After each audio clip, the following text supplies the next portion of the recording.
are people of color who were integral in the creation of the vaccine. And so for me, it was not just seeing a person who looked like me get the shot, it was a person who looked like me creating the shot. For all the things we miss, don't miss this.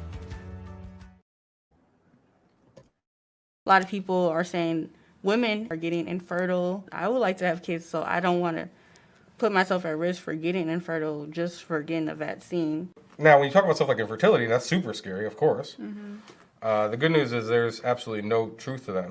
All of the data so far suggests that that's not the case. I mean, nobody's become infertile from getting these vaccines. People have gone on to have babies after having them. People have gotten these vaccines while they've been pregnant and their babies have been born healthy. It hasn't been proven at all.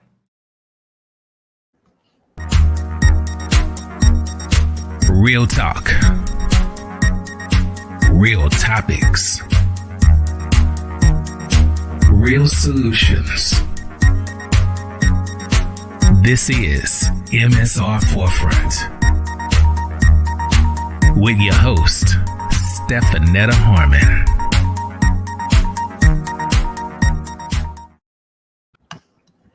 Good evening, everyone. Welcome, and thank you for tuning in to the latest installment of MSR Forefront. My name is Stephenetta Harmon, and I'm your host for this evening, and we are talking domestic violence. Conversations around violence have understandably focused on gun and school violence. Tonight, we want to put the focus on violence that is happening behind closed doors, particularly at the hands of loved ones. African-American women in particular who are victims of more fatal incidents than their white counterparts. We're talking 9 out of 10 Black women killed by someone they know and most probably love. And so tonight we are talking with thought leaders to shed light on this pervasive threat to not just our physical, but mental health, and how we can help create space to break the silence, shame, and stigma that far too many victims face. Tonight, I'm pleased to welcome Manu Lewis, Embodiment Lifestyle Recovery Coach at ManUcan Consulting, LLC. How are you doing this evening, Manu? I'm pleased to be well today. How about yourself? I'm well as well. Thank you so much. And Tiffany Delaney, a DV survivor and business development coach. How are you? I'm fine. Thank you. Thank you for having me. Thank you so much for joining. And then we also have Sheletta Brundidge, who's going to be tuning in just a few. We have to let her in the room.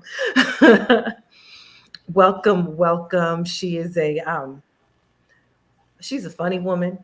CEO podcast, CEO of Sheletta Makes Me Laugh, and platform for Black people based in Minnesota. And she's a veteran TV and radio personality, and also someone who is here to give us a fresh perspective, another way how we can start to look at how we create space, right, for not just women, but victims of domestic abuse and violence, and how we can break the silence, stigma, shame. And so for me, I think before we even get into this conversation, my number one thing is always, please, if you are in a dangerous situation, if you know someone, and if it's you right now watching this, please contact, there are so many numbers to call, but right now you can contact 1-800-799-SAFE. That's 800-799-7233. We also ask that you look for someone that is safe, that is around you, that you can go to at this moment to see how you can find your way out of where you are right now. That's always number one. I always tell people, please get into a safe space, no matter what, even what we think is safe may not be safe for you. So make sure you get someplace safe for you. And so I just want to start off our conversation tonight with our 3 guests and finding out not just what you do, but who you are and why is this conversation important to you? So who wants to start? Well, Manu. He's like, great. Go before the ladies. I mean, that kind of, but so thank you for allowing me to share this space. This conversation is very important. So myself, as a embodiment lifestyle coach for the last 11 years, I've really been focused on individuals who have been affected by what we call the lifestyle of the streets and everything that comes with that, and how that actually has negative effects on the individual as well as their family, who they engage with, and what we ultimately see happening on the streets today, right? So it's really focused around life mindsets and choices and attitudes, beliefs, and behaviors. So that's a little background of how I got into really working with and having a passion to work with men. And from that, a group was started, CGA, Criminals and Gang Members Anonymous, where we really just focused on those particular lifestyles. And that led me to do some restorative justice work, which I still do, which is really focused in North Minneapolis with individuals who, adolescents who engage within the criminal justice system based on their choices, and engage with them from a Black man perspective, somebody that they can, kind of look familiar to, but also from a community perspective and how those actions actually affect our community, called the Big Homie approach. But it's still another level of engagement, but also working with North Point Health and Wellness through the co-parenting program is where I really got into depth around relationships, communication, and I got to deal with men on another level with the mother of their children within the system that caused them to think a different way. So that really got me deeper into the work we're working with men and our role in relationships as a whole. Okay, thank you. Sheletta, sis, they confuse us all the time, Stephenetta and Sheletta, right? I know. Tracy does that. I would have a whole hour-long conversation with her, and I'm Stephenetta the whole time. I don't even correct her. Can you tell us a little bit about who you are and what your connection is to this conversation today? Why is it important to you to have this? Yeah, so I'm a mom, I'm a sister, I'm an aunt, I'm a daughter, I'm a niece, right? And so, I'm just taking up space in this world, just trying to make a difference with the gifts that, God has given me and blessed me with, so that he doesn't take my talent and give it to somebody else. I don't ever want anybody else to have my opportunity. So I'm using every minute of the day that he gives me to do whatever work that he has placed in my heart to get done. And, I'm so glad and honored that you all have thought enough of me to invite me into this conversation. When I was a teenage girl many moons ago, I was in a relationship that I didn't even realize was abusive, right? I had no idea that this was the wrong thing to do. My mother and father are together still after all these years. My dad has never put his hand on my mother. Very loving and caring relationship, even until this day. And so it wasn't something I grew up with, but I just didn't receive the education I needed to know that this is a dangerous situation. And if you ever find yourself here, you need to get out.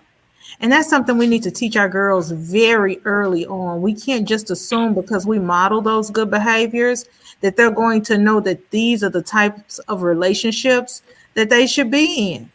And so when these predators come for young girls who are very unsuspecting, who don't have a lot of life lessons and wisdom under their belt, they can pick us, man. They can sift us like wheat, and we just don't know any better at the time because we just don't have those life skills.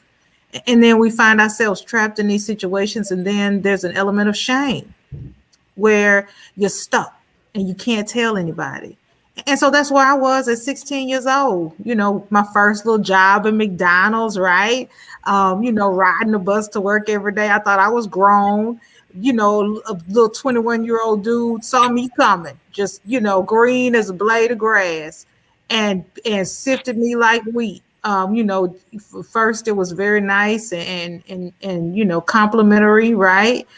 Building me up. And then the next thing I knew, the bottom fell out. It was like that movie where I was in the sunken place, the next thing I know, I was getting called out of my name and ducking punches. I'm like, what happened? We were just having milkshakes together, and now I'm running down the street and climbing out of windows trying to save my own life. And I'm too embarrassed to tell my mom. And if I tell my daddy, he gonna shoot at the boy with his hunting rifle and go to jail. So I'm just gonna sit here and take it.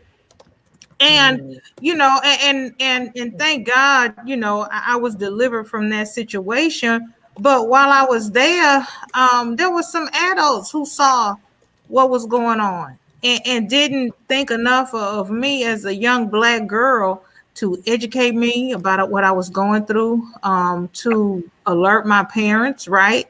To say this is an unhealthy relationship, you should watch out for that. And then there's some warning signs that parents need to look for in their teenage children that will keep them safe.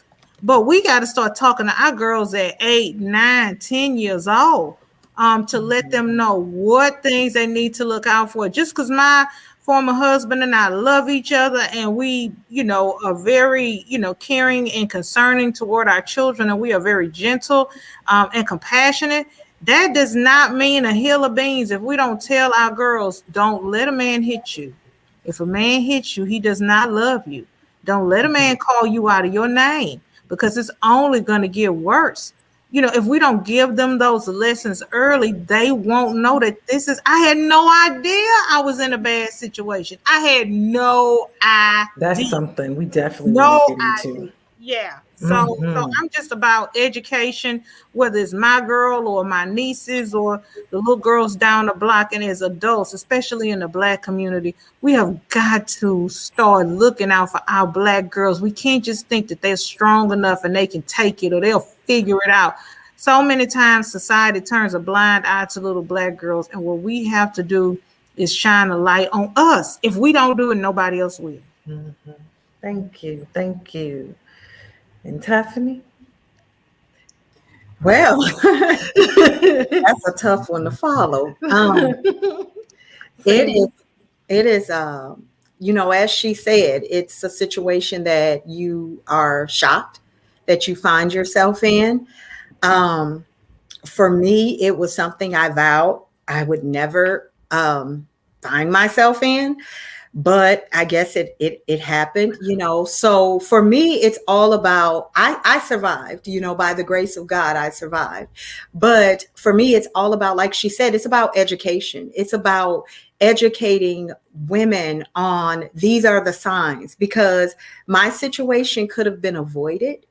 The signs were there, they were present, but if you don't know how to identify the signs, if you don't understand that is an unhealthy tone in which he's speaking to you in, then you just write it off as, well, he's just upset right now.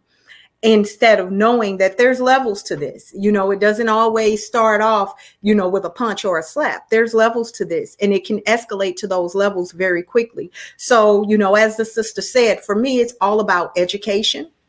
It's all about being able to identify the signs, and it's all about, letting women know that there are resources. There's a way to escape, because being in that situation, she was a little bit younger. She was a lot younger than I was. I was mid to late 20s.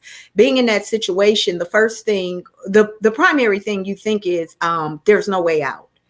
And it's a manipulation thing. It's a mind thing, because you're pretty much manipulated to believe that the only way out of this situation is death. So you're under that thought process that I'm going to die, or he's going to die, because I'm going to kill him and then I'm going to jail. So there's really no way out. At least that's what you believe. So like trapped. Yeah, you're trapped. You're just trapped in the situation. And like she said, you really don't want to tell anyone, because there's the shame, there's the stigma, there's the gossip. And then there's the retaliation, from family members and stuff like that. So you really just feel trapped in a box. But so my mission is, letting women know you can get away. You can get out of that box. You can survive this thing, and you can live a happy, healthy life, after domestic violence. And you really can't, everything that we see, everything that we hear, the music, the modeling that we get, especially as young Black girls, is that love conquers all, right? Mm-hmm. If you're fighting, if he's drinking, if he's on drugs, if it's a sad or bad situation, it doesn't matter. The love that you have is going to get you out of the situation, and you keep trying and trying and trying because you don't have these role models. You don't have this information. You don't have, a history of somebody telling you exactly what you need to be looking for and what you need to be looking out for. So you think, if I could just keep loving this person, if I could just keep trying, I'm not trying hard enough. I'm not loving hard enough. And we see that play out. And look at Rihanna and Chris Brown. Even after that whole situation, she didn't say anything, and she tried at one point to get back with him. Look at Nicki Minaj and Tory Lanez. He shot her in the foot, and when the police came, not Nicki Minaj. What's the girl? Megan. He shot that girl in the foot. And she still didn't tell anybody. The police came and she wouldn't say anything. And that is a protection that Black women have for Black men. Yes. Are we going to talk about that, Manu? Because we will not tell it. We will not tell it. We don't want to see our men in jail. We don't want to see them in trouble. We will not call the police on them. We want to try to help elevate our men. And, sometimes it's to our own detriment. What do you say to young Black women who are in a situation but don't want to call the police on the gentleman because she doesn't want to get him in trouble? Look, no, for real, that's a question, Manu. That's not rhetorical. I'm taking notes. I got. Oh, he's mute. Unmute. All right, that's an excellent question, and I think that so how I approach it and how I look at it, because fortunately, I'm a man. Can't go back and change it. Probably wouldn't want to be anything else. But what I do understand that, we have a lot of, it's like a cliche, hurt people, right? So when I encounter these young men who, listening to them, have no earthly idea of, one, what respect is, and they're demanding respect. Two, some of them have never been exposed to a healthy conversation between a man and a woman. So it's a learned behavior tied to that, right? And three, most men, and this is something that I suffer from until, growing up and really looking at things, when men have a hard time expressing themselves or being able to articulate themselves, or in a debate, and especially if it gets heated and he runs out of ammunition or things to say, there's another level that he thinks that he can go to kind of get the attention, which is altogether wrong. But if this is what he's seen, and maybe he doesn't have the tools on how to properly have a healthy communication with a young lady, maybe he's seen this mom being talked to bad, and he feels like that's something. So we're talking about layers of, one, self-actualization of what that individual actually knows. So I have a daughter, and I'm a proud father. My daughter's 20 years old. Oh man, I'm a mama's boy too, but with my daughter is something different, because my daughter is a reflection of me. And then me preparing my daughter, I had to prepare her for a worst case scenario of myself. In talking, it's like, hey, what you, if a young man says he want to talk to you, what you say? I might say, yeah. You never ask him, what does he want to talk about? How long does he want to talk? Right?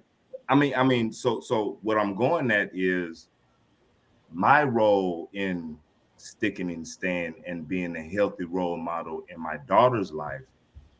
I am able to give her the tools that she's going to need, because she's beautiful, she's attractive, and there's no doubt all that attention is going to come to her. So beforehand, I think that when we separate, when a lot of these men aren't in their children's lives, a lot of things happen. A lot of it. So that's kind of goes to that. So we're talking about these layers, right? And we see like, so there's Black women, we don't want to call the police on our men because we don't want them to die, right? At the hands of police, even though we might die.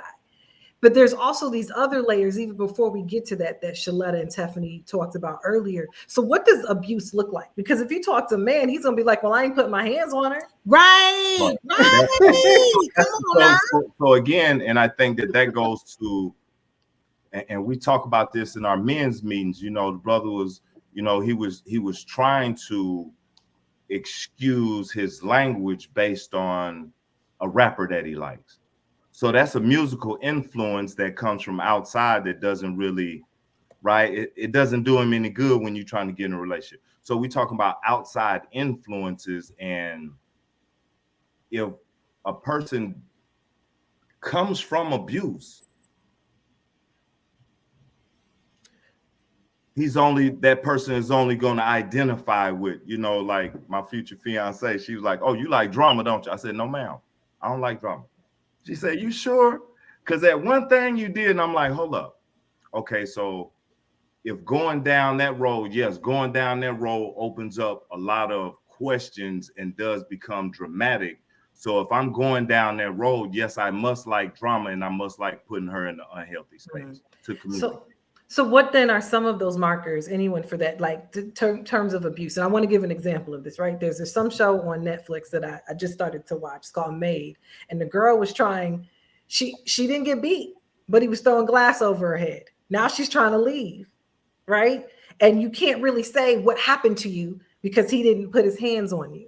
So how do we have these conversations to give these markers of what does abuse really look like? You know what? If you feel abused, then it's abuse. Yes. I don't care if it's from your words or if it's from your actions. Yes. If you make my heart palpitations go up, if you make my blood pressure go up, if I gotta sleep with one eye open, then it's abuse. I tried to watch this movie one time. It was Zendaya and Denzel Washington's son. What was the name of that movie, Tiffany? Do you remember?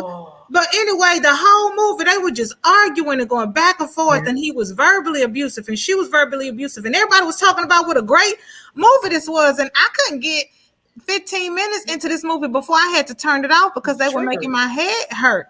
And I had to just identify the fact that verbal abuse is as destructive as mental abuse.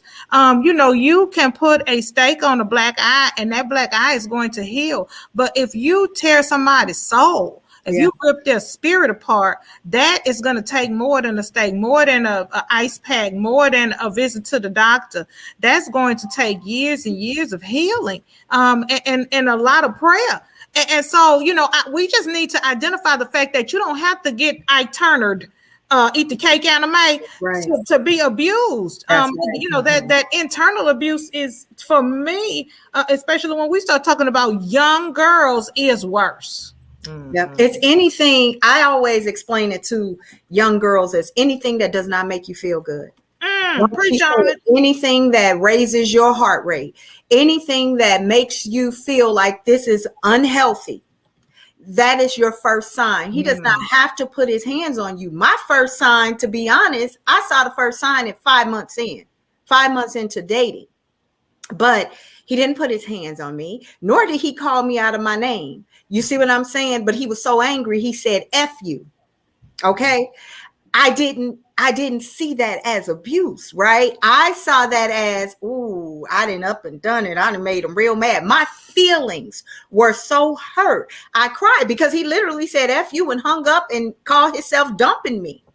My feelings were so hurt because I didn't love myself enough to know, like, you know, what? Who you talking to? Now, I was like, what? Who is he talking to? Because where I'm from, them fighting words. So for real, who are you talking to? But it's not about being defensive about it as much as it's about, wait a minute, I won't tolerate that. That doesn't make me feel good. I don't like the manner in which you're speaking to me in. I don't even like your tone. So with that being said, I'm gonna remove myself from this situation because I don't know. Now, mind you, we're 5 months in. I don't know what else you're capable of. If you're capable of speaking to me in that manner, that was my first sign. So I think it's really about whatever makes you feel uncomfortable, because the definition of abuse is so broad, right? And your perspective of abuse may not be my perspective of abuse, because like he said, some people are products of their environment. So if I grew up in an environment where that's how we communicated with each other, everybody talked to each other rough, because let's just be honest, there are some environments that are toxic like that. If that's the environment I grew up in, where people say F you and B and this and that, then that language may be normal. It's normalized, but it's not normal. So it may be normal to me, right? It's normalized. But where I grew up, I did not, we didn't talk to each other in that manner. Mm-hmm. Right. So, we didn't. So I felt uncomfortable, and I didn't see that as a red flag, but I felt uncomfortable. My mama don't talk to me like that. My grandmama, my grandfather, I'm not used to being talked to in that manner. For me, that should have been the hard stop, and I could have put a period behind it and saved myself 7 years of a busted head. And we have to figure out what unhealthy is. We have to define that, and there has to be a foundation. It can't be one thing in Florida and another thing in Mississippi. It can't be one thing in Texas and another thing in Minnesota. And what our kids don't have is a textbook definition of what unhealthy relationships look like. Manu, come on now, preach on the brother. So I'm a product of so I was born in Minneapolis. Mm-hmm. My mom seen that my dad, he had some ways that went with his Cadillac. Let's put it like that. Yeah. So to be a part of that, she moved to Atlanta. On her job, on the first job that she got, my stepfather, him walking into the establishment, told his friend, "That's going to be my wife." I was like 3 years old. They're together right now. My example is not my father and my mother's relationship, but my stepfather's relationship with my mother, right? Mm-hmm. So my textbook was how he treated my mother. Nothing more, nothing less. I'm an only child. I ain't got to do nothing but sit around and watch y'all. So I'm learning. My textbook is filling up every day in how he treats me, how he talks to me, and how that makes me feel, and how he talks to my mother and her response to that. I'm learning. This is how children learn. And then we put outside. I grew up in Atlanta. It's a whole different dynamics between male and female on the streets. So I still had I'm still in the stage of learning. So I'm trying to figure things out, like most kids trying to figure out, what is the attention real, or is it just fabricated, right? Am I being manipulated, or do they genuinely like me? We really don't know at that stage. Mm-hmm. But based on our example, my stepfather, and I'm, and I love him. I love him for everything. He reminds me of James Evans off Good Time. Had the little nose like he always stayed on my heels like Spurs. I'm telling you. So what did that look like? But can you tell us what that looked like? What was those things? Accountability for what you say, how you say it. It looked like young kids have a place that's outside of the conversations of adults, so the kids don't pick up on adult conversation. I wasn't allowed to be in grown folks' mouth. Mm-hmm. Right now, I live on Broadway, and I can tell you how many times I can hear a young lady verbally expressing herself on the phone and telling this baby, "Come on here." Right? So a lot of these behaviors, I know that they're learned behaviors because innately, humanely, we have more love for each other. That's why we're attracted. But it's how we move from that point of getting the attention, or with the intentions of getting the attention. What do you want her attention for? Why are you trying to? So my thing is working with men and asking them the real valid questions on what do you want to talk to her for? Remember, you just came and asked me for $3. Why are you trying to talk to her and you can't even get on the bus? What if she trying to get on the bus and you can't see? Now you're going to be upset and you're going to respond in a different manner. So a lot of our attention has to be placed in different areas than trying to find that next mother or someone to be the codependent upon our dependencies, because we have a lot of substance abuse and mental health issues, and we have issues with who we're choosing as our mate and what's our standard, and are we actually coming with a set of values in front of us to say, hey, in my first conversation with my fiance, we had a 3-hour conversation and we talked about our values, our, you know what I'm saying, how we see our background, our relationship with our parents, right? Whether good or bad. That was important. That was just on the interview. And you know, I heard, I think it was Bishop Jake said one time, if you go to a store, right, and you go to pick out a dress, and the dress is more than you can afford, then you know that you can't pick that dress up, because that dress, you can't afford that dress. That dress is out of your price range. We need to set some values and some standards, like Manu was saying, that if someone comes to you and they curse you out one time, or they throw something at your head, or they hit you, or you see them being unkind to somebody, if that is below your standard, then they can't afford you. You know, we need to teach our, and I'm talking about our young girls, we need to teach them, because everybody's looking for love. I don't care if you're 12 or you 82.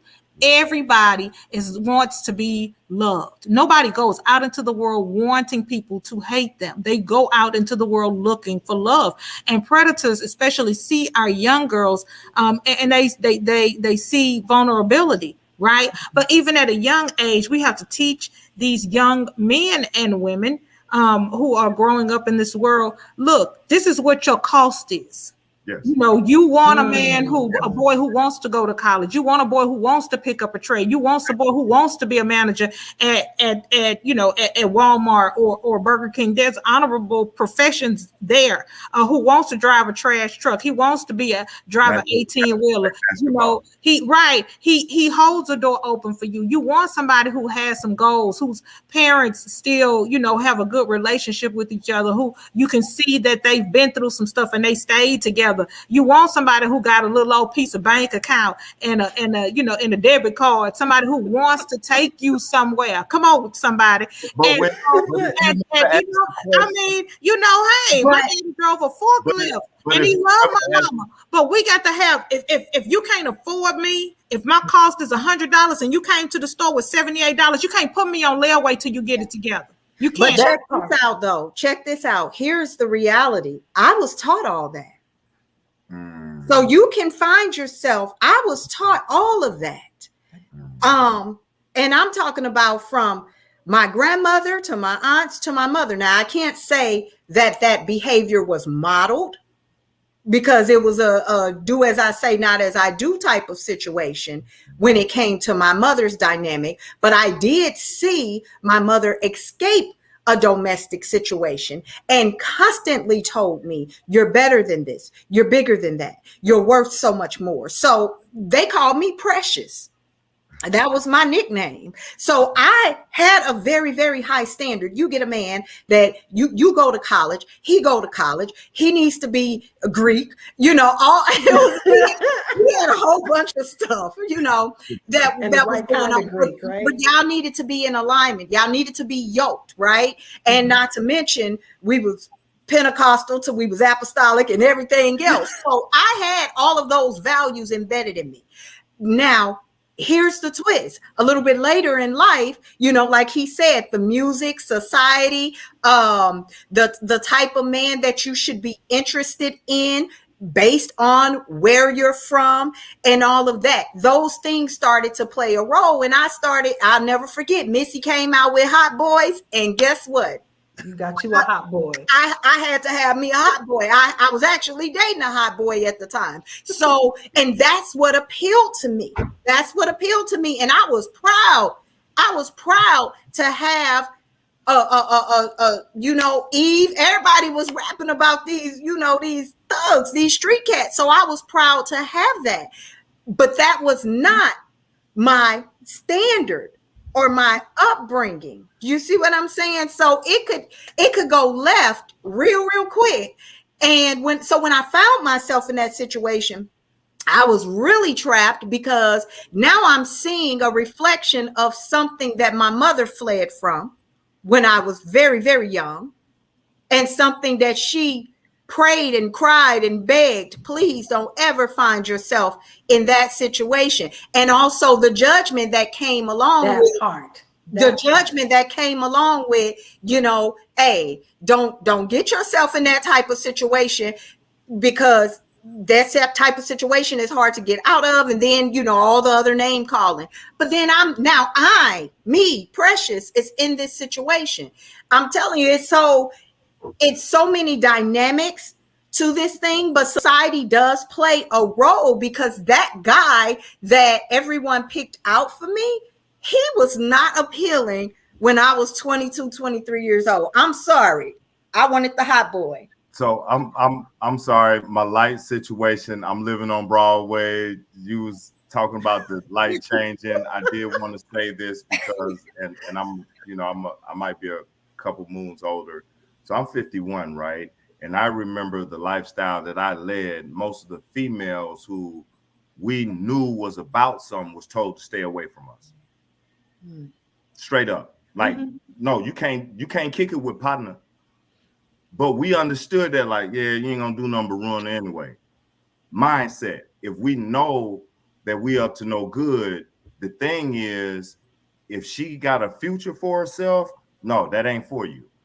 Listen, you mess. They don't have that street code anymore, bro. So we're still talking about a structure and a culture in which, and it's the same way on the flip side, because one thing I have to keep in mind is that, that domestic thing, especially when we talk about intimate domestic violence or intimate partner violence, it goes both ways.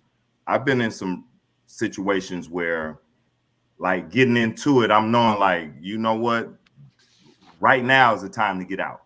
Yeah. Because if I don't get out, whatever manhood that I think I have, she gonna make sure that's going out with the trash. But what I realized is that she had a very unhealthy relationship with her father, and based on her mother's choices, she had a very unhealthy relationship with men. So here I am, first three letters, my name is man. I'm figuring like, oh yeah, it's gonna be like, but then I had to like, whoa, hold up. Did you just say choices? If that didn't make me feel good, my value in myself and my self-worth should make me hit the brakes. What I see as my future or part of my future, if that ain't a part of it, I should find an emergency brake or something, roll the window down, jump out, right? On both sides. And I share this even with the young ladies, because I got a bunch of nieces, I got a bunch of sisters, right? They automatically know, hey, if it don't call me, I'm coming, I'm gonna do the removal. There's if I do the removal. The extraction. He's extraction. He's on extraction. He the other Denzel son. No, there's one rule to that. You have to be done. You have to be done. Yeah.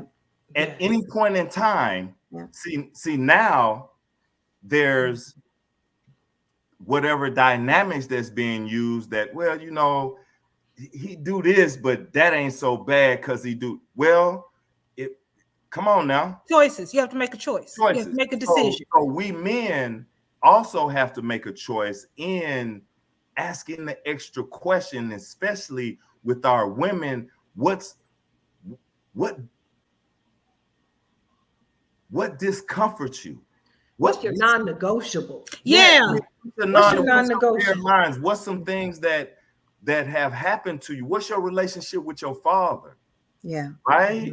Because at any point in time, if you haven't asked those questions, it's a great chance that it may come out sideways later on when you might be going to jump the broom and she gets the cold feet because there was that abandonment. She's scared that you're going to leave, but you never actually talked about that. So it's some things that we must talk about and understand what are healthy ways of communicating before we actually get into anything. I went through an interview process that was so thorough, I could have got a Fed job. But even as uncle, because I had an uncle like you that basically he said, are you done? Are you done? Because if you're not done, don't involve me. Because once I'm involved, this is over. This relationship is over. Then what choice did I have at that particular situation? Well, I don't want you to do all that. Right. So I guess I'm not done. But the question should have been, well, the conversation could have went a little bit different. Like, you're better than that, though. Okay, so I'm not going to kill him, but let me talk to you as a daughter. You're better than that. You're bigger than that. You know, it could have went a little bit different because now you stuck like, well, I don't want him dead. I don't want you to do nothing, but I just want that to stop, right? And if it stops, then you might welcome him back, and then it's a transformation in when and how he does it, but it's still going to come out because we have a power dynamic. And you know what? What my Angelou said, when somebody shows you who they are, believe them. I mean, that's just it's. I don't know why. She said that 50 plus years ago, and still to this day, it is so difficult for us to do that. When somebody shows us who they are, we want to see something else. And I don't know why we do that. I don't know. I'm talking about me too. Somebody says, this is who I am. And we say, oh, that ain't who you are, boy. But you know what? That's why it's so important as advocates. That's why it's so important when we've survived it, because they may be showing you who they are, but then me, I can share with you the life that I live, and I can scare the hell out of you if I'm telling you some of my stories. Now, I may not look like what I've been through, baby, but I got some scars to prove it. So that's why it's so important as advocates to let them know, because we can identify certain patterns of behaviors that they may not see. And all we can do, I mean, we can't make up somebody's mind, and we can't, make that choice for them. But based on my experience, and the only reason I'm here right now is by the grace of God, because of this happened to me. If I can spare you that path, let me try to help you. A lot of times they don't listen right away, but all it takes, because you can almost, I don't know, it's like a book on domestic violence. They all say the same thing and do the same thing. So you can almost tell them what's coming next. And then when it comes next, it hit them like, oh, snaps. Mama Tess said this was on the way. This exactly, like, oh my God. I was talking to somebody the other day and she was like, were you in my house? Because I told her verbatim what was it. Yes.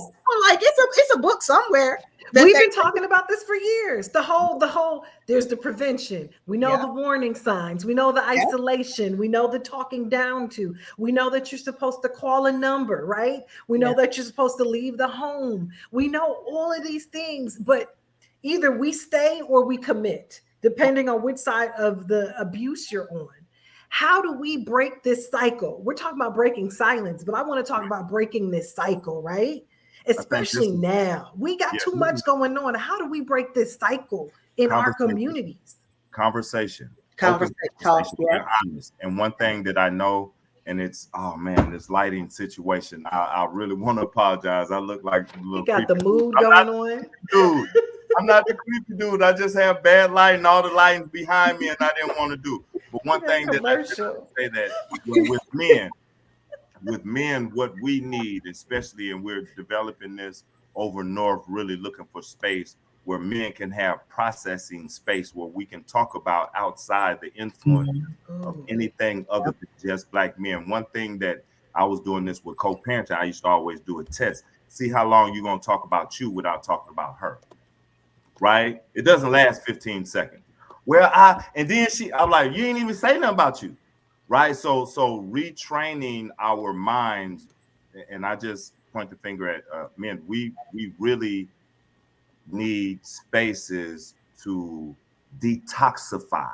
Yeah. Right? Because this society, since we was brought over here and racism and capitalism started when the first ship landed, we need to detoxify from all of these outside elements that really have us at odds with our women and at odds with our children, right? It's a mindset and it's a social influence that says that we should be like this to be someone, and that is not necessarily correct.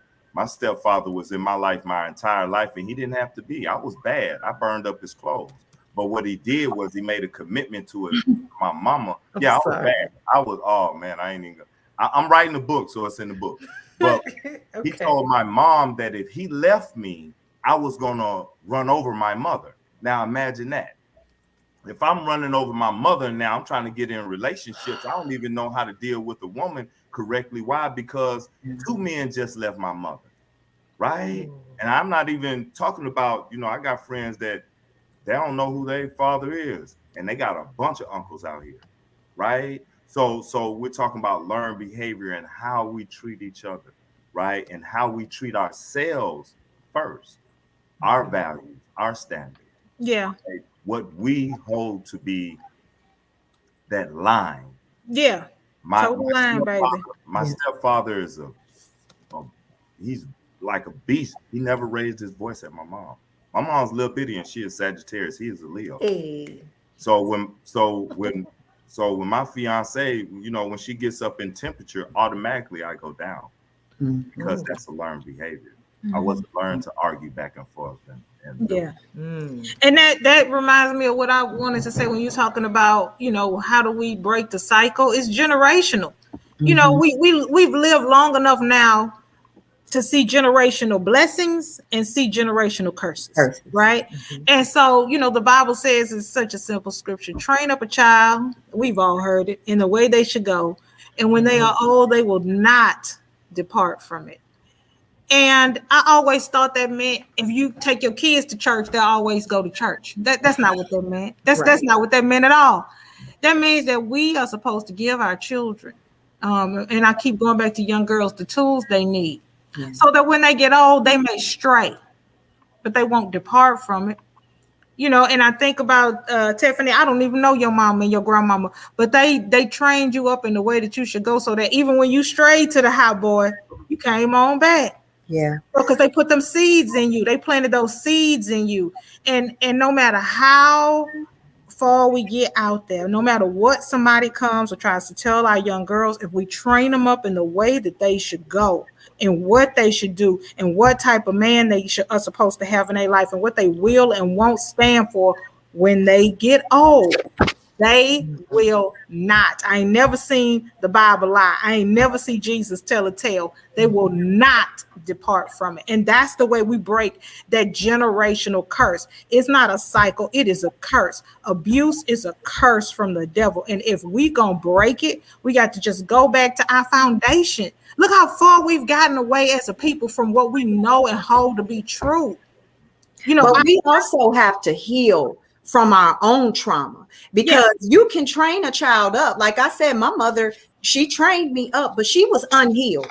She wasn't healed from her own trauma. So I ended up living my mother's trauma. My sisters ended up living our mother's trauma. There was never a healing process. So she's just verbally telling us, come on, what we can do, but it wasn't in here. It had to come from that heart. It had to come from a healed space, because now all you're doing is just passing trauma and telling me how to avoid it. Do as I say, not as I do, because I don't see where you fixed your broken heart. So I'm inheriting this broken heart, and now I'm coming into a relationship with a heart that's already broken. Now it's shattering and further, crumbling. So it's not just about training. We have to start normalizing getting healed from our trauma. Now, my brother was in the military. He went over to war.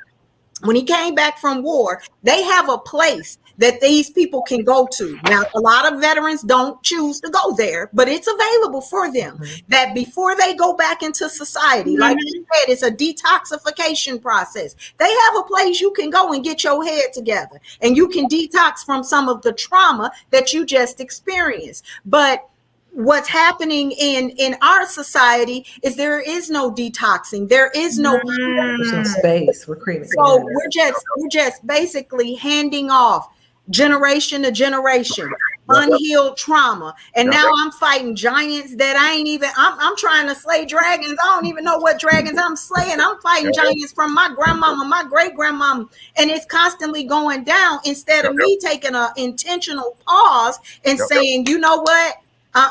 This will not pass down to not one additional generation in my family because it's going to start right here with me. Amen. So let's talk about that. So everything I just heard in this, because we talk about domestic violence and it's always putting the onus on the woman. Why ain't she run? Or what all these other pieces. But y'all just touch on what we neglect in the Black community. It's our mental health.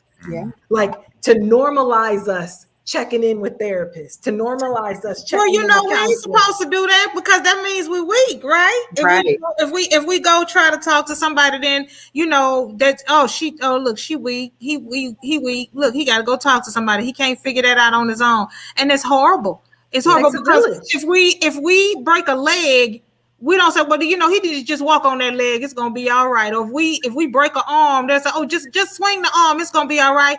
Our brain is a part of our body.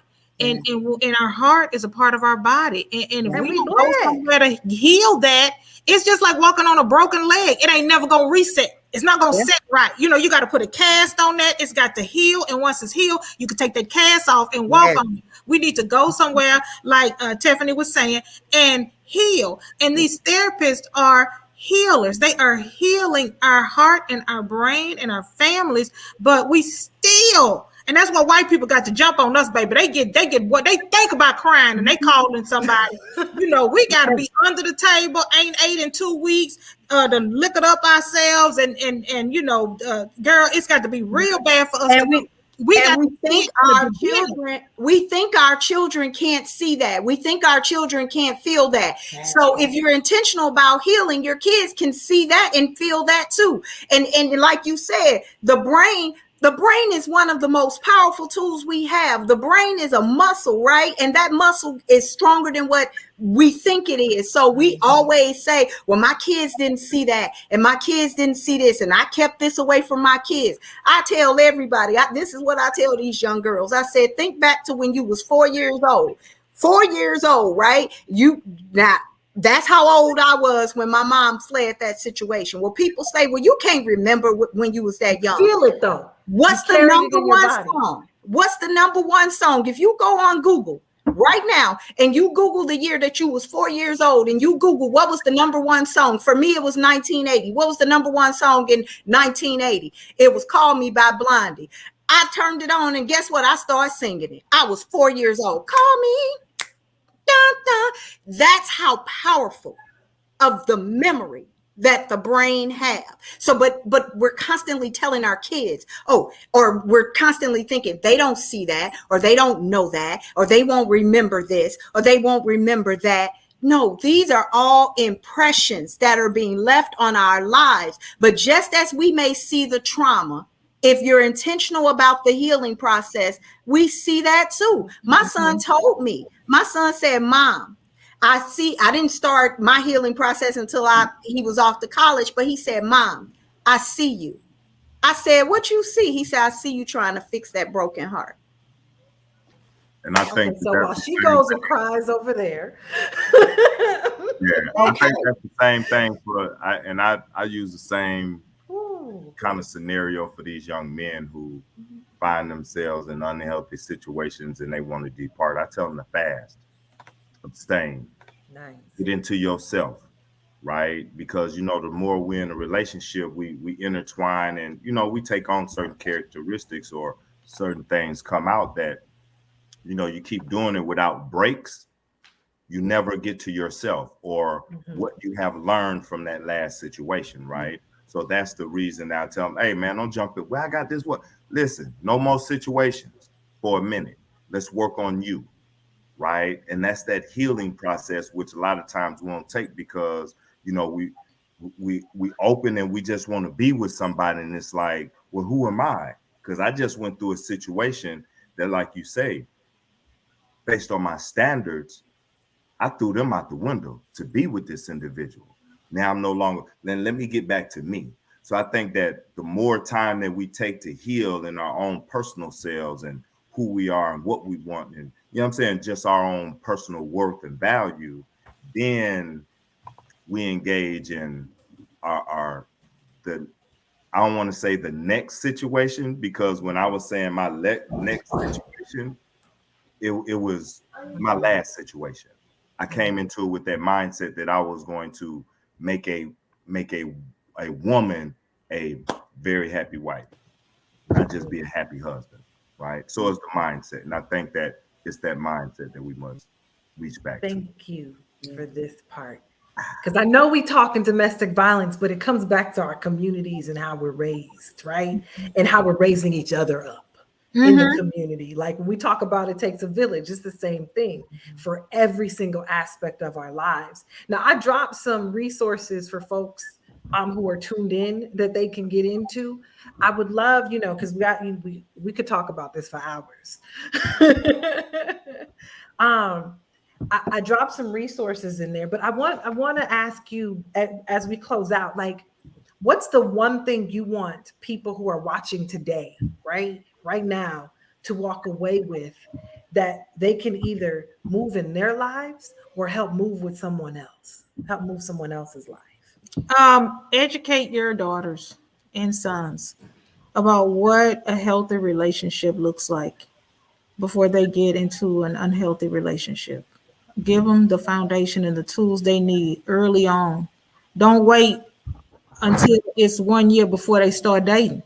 These conversations you got to have when they're 7 and 8 and 9 and 10 years old, because by the time they're 12, like Manu was saying, like Tiffany was saying, those outside influences, those songs, those rappers, those movies, those TV shows are already influencing them. And they need to be able to point to those things before they are teenagers and know that is wrong behavior. They're saying the wrong thing. They're doing the wrong thing. This doesn't feel right.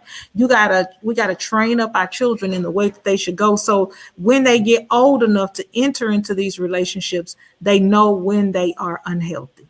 Yeah. Thank you. I would say for men, ask the extra question, even ask yourself, why are you, you know what I'm saying, what's compelling you? Challenge yourself. If it doesn't feel good, if it feels like it's something that it's a question, go back, right? But even asking your future partner a couple extra questions. Don't just jump into a relationship based on what you see and what you feel. Understand that if you ask the extra question, they may tell you exactly who you are, and you'll be able to make your choice and decision from there based on your values and your standards. Please do not lower those values and standards just to be in the situation. Yeah. I would say be resourceful. Just be resourceful. Know that there are resources. We're continuing the conversation on the 28th in an event, Breaking the Silence. That information, Stephenetta, I sent over to you guys. But know that there's resources. Know that there are people that are out there to help you. So get familiar with the resources. And the resources may not be your family, because for me, it wasn't my family. And in many cases, it's not your family.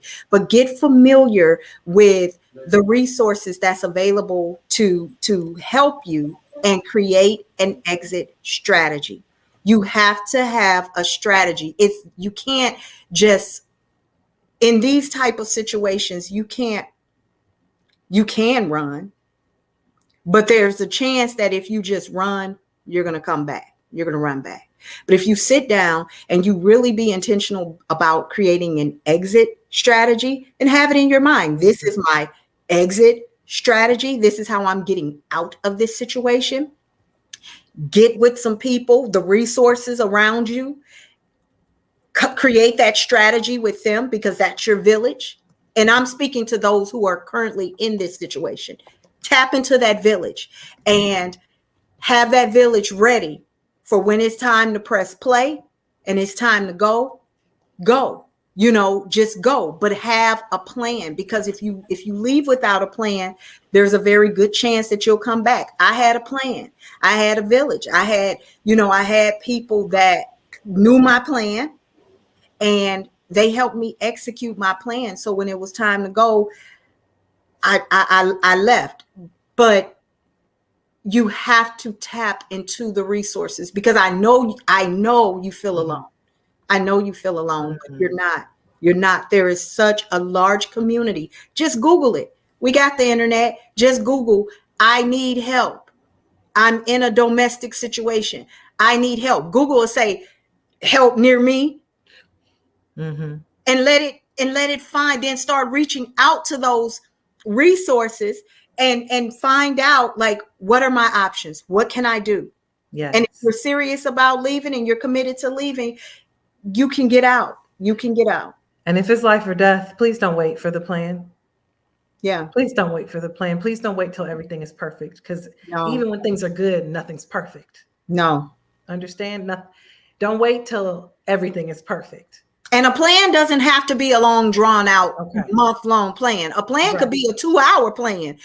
Just to get someplace safe. Yeah, to get someplace safe. Just get a plan. Just don't leave without that plan, because you're going to probably come back. Get a plan, get some resources. So the resources is your backup.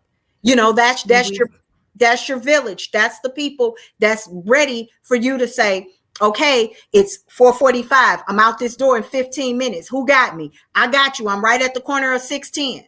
You see what I'm saying? You want to tap into a village. You cannot flee this situation alone.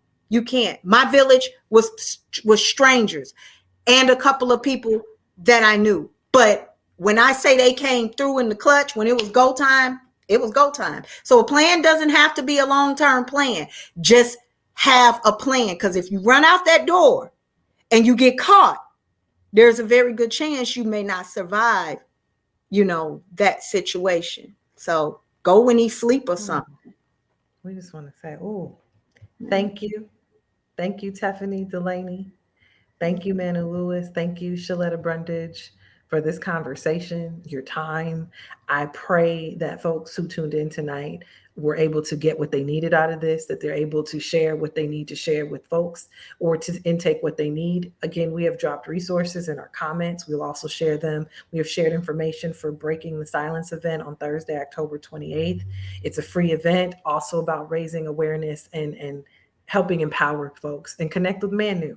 And if you have questions, reach back out to us. But I just want to say thank you. And this is going to be ongoing conversations. I know October is Domestic Violence Awareness Month, but saving our lives and rebuilding our communities is an everyday thing.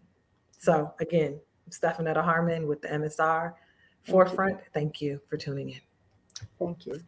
There are people of color who were integral in the creation of the vaccine. And so for me, it was not just seeing a person who looked like me get the shot, it was a person who looked like me creating the shot. For all the things we miss, don't miss this.